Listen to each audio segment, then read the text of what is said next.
Hello and welcome to a new uniTFTDesigner video tutorial. My name is Jonas and I'm working for Electronic Assemblies development team. Today's topic is the ComboBox. Create, customize and use it. You can imagine we need a ComboBox. Just drag into the screen. The first path is filling the box with values. Please double-click on the object. We want to create a box for selecting a language.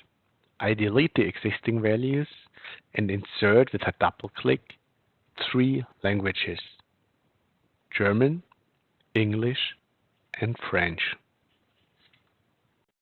Additionally, I want to add the flags. Pictures are always better than text. Just right-click and add an icon. As you can see, the picture format can be various. I have SVG and PNG mixed and stored to the project's data directory. The icons are automatically resized to suit to the text size. We are ready with the list. To change the look, I change the corner radius and add a little more space in X direction and squeeze the Y direction. As we only have 3 entries, I want to see only 2 to show the bar graph.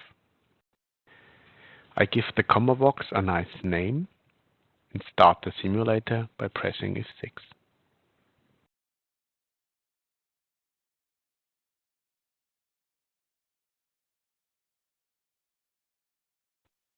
As we also want to do something on the change event, I need a slot that is called.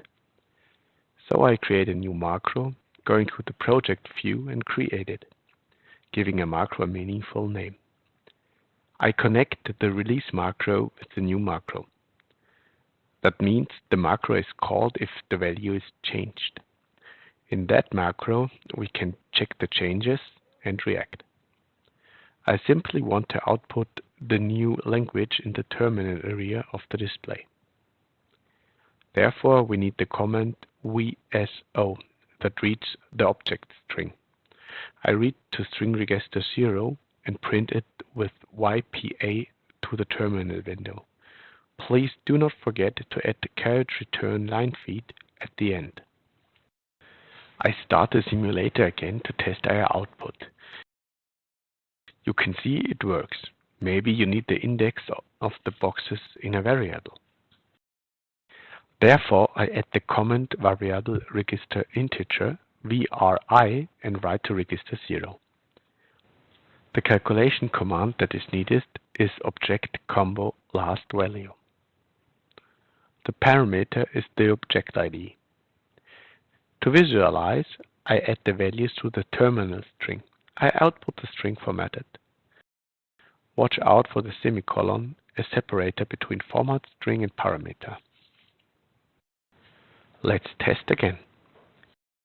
We can see the box indexes are printed perfectly. I hope you enjoyed today's uniTFTDesigner tutorial. Maybe you have time and play around a little bit with our other sample projects and enjoy our video tutorials.